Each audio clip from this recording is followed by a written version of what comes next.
Hey everybody, welcome to another edition of NoDQ&A video right here on youtube.com/NoDQCAW, and as always, NoDQ.com. WWE Survivor Series is this coming Sunday, live on pay-per-view. If you're not watching the show, you can check out coverage at NoDQ.com. Also, stay tuned to NoDQ for the very latest news regarding Survivor Series. With all that being said, let's get right down to your questions. Do you think that WWE took the Jerry Lawler CM Punk angle too far on Raw with Paul Heyman faking a heart attack? I do agree that WWE went too far, but not because of Paul Heyman faking a heart attack. My big issue was with WWE showing the footage of Jerry Lawler getting CPR. I was really confused by that and not sure why they would air that footage and even film it to begin with. Why did they film it? That was the big question I was asking. Was there some sort of liability issue? But regardless of what the reason was, it just felt too much like it was all a storyline. The way that it was shot and filmed, you know, the shot of Jerry Lawler going into the ambulance and the doors shutting and it driving away, it just felt too much like a typical ambulance angle in WWE. And I could just imagine an average viewer watching Raw and thinking that they've been duped again, that the whole Jerry Lawler heart attack was just one big storyline. And I don't think it was a smart idea by WWE to air the footage. I think it would have been better if they just had Jerry Lawler come out and then do all the stuff with CM Punk and Paul Heyman. As far as the stuff with Punk and Heyman, didn't really bother me. It's typical pro wrestling, and I'm sure that Jerry Lawler gave his okay to WWE. If Jerry Lawler was against WWE exploiting the heart attack, then none of that stuff would have happened. I think Jerry Lawler has the old school mentality that if it's good for business, you might as well go through with it and capitalize on the situation. If it helps CM Punk get over more as a heel and Paul Heyman get over more as a heel, then just go with it. I think that was Jerry Lawler's mindset, and if Jerry Lawler's fine with it, I'm fine with it. So all that stuff didn't really bother me, but I do think WWE made a mistake by airing the CPR footage. And not just airing the footage, but the whole video package. It just felt too much like a storyline. And I don't think it's good to blend a real-life situation into a storyline like that. I just think that it was too much. This is from Daniel Cole, WWE. Do you think it would be a good idea for WWE to host SummerSlam at Wembley Stadium? Being from London, I was very happy when word got out that WWE was talking to stadiums in the UK. It could be the ideal venue for Wade Barrett to become world champion.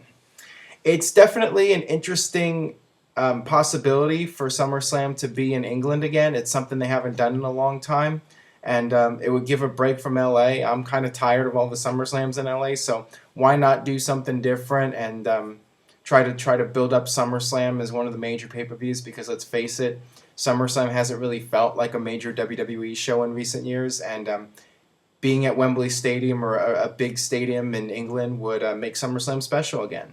So I'm definitely down for it happening. One of the big issues, obviously, is the time delay, and I think that's one of the main reasons why WWE hasn't been doing big pay-per-views in England. If they end up doing it, I would think that SummerSlam would have to air very early in the United States, something like noon, for it to work. But we'll see what happens. It's definitely a possibility. And as far as Wade Barrett becoming world champion, I would not bet on that. Let's just put it that way. Wishful thinking on your part. This is from Nick Gags. Have you ever been to WrestleMania Live? If so, what was it like? Yes, I was at WrestleMania 21 in Los Angeles, and it was just an amazing feeling to be there and actually be part of history. It was a bit surreal. I was sitting there, and I had to keep telling myself, wow, I'm really at WrestleMania.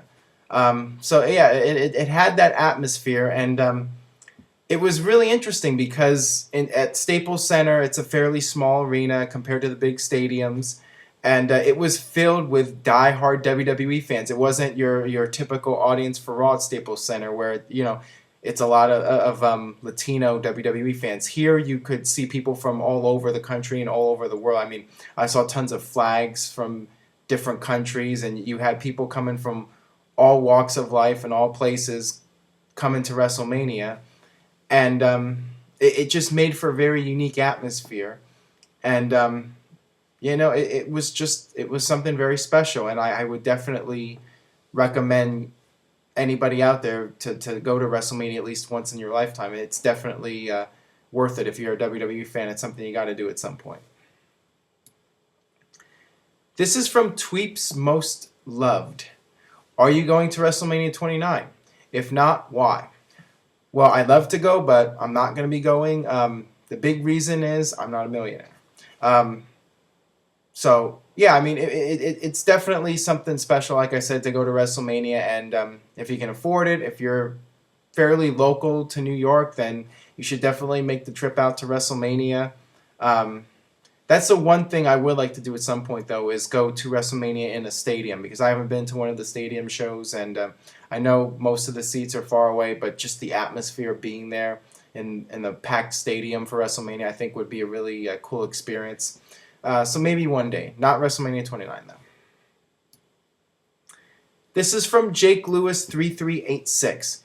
Yo, Aaron, what's up? When did the PG era officially start? Did Vince introduce it like he did for the Attitude Era, or was it a slow process? Answer in video, please. The PG era never really officially started. It was something that WWE gradually moved into. It was really... Actually, they did make some sort of announcement. I think it was summer 2008. They had a press release saying that WWE programming was now PG. But I really felt that they started moving that direction well before that. I think it was after the whole Chris Benoit thing. I think that's when WWE, at least to me, I started noticing that the product was being toned down. Maybe late 2007, early 2008. And certainly by the summer, it was definitely full-fledged PG, and they had gotten rid of the blood. There was no more blood, and they were toning down the profanity, not much profanity. So yeah, it was definitely late 2007, early 2008, and a gradual process. Because I think it, even as late as Elimination Chamber 2008, they still had blood, and I even think that at Great American Bash in 2008, they had blood, a little bit of blood. So it was just something over time where they were just toning it down and focusing on a PG product.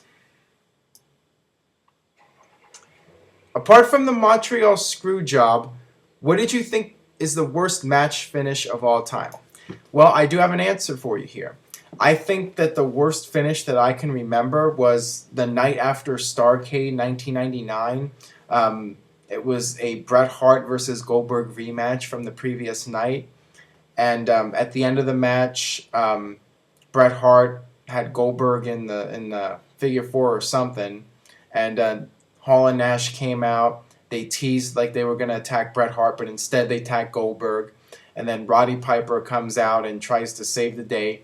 Bret Hart is pinning Goldberg. Piper comes out, pushes Bret Hart aside, and then lays on top of Goldberg. And as he's doing this, the referee counts the pinfall. So Bret Hart won the world title by Roddy Piper pinning Goldberg. It's hard to explain. Just watch the video. Look it up on YouTube. That was perhaps the worst finish ever. And there's been a lot of bad ones, but that one really sticks out to me.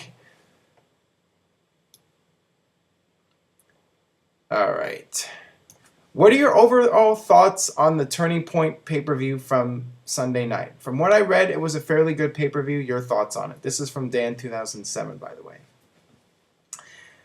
I do have to say that I have to give credit where credit is due. I think Jeff Hardy stepped up to the plate, and he earned his paycheck at Turning Point.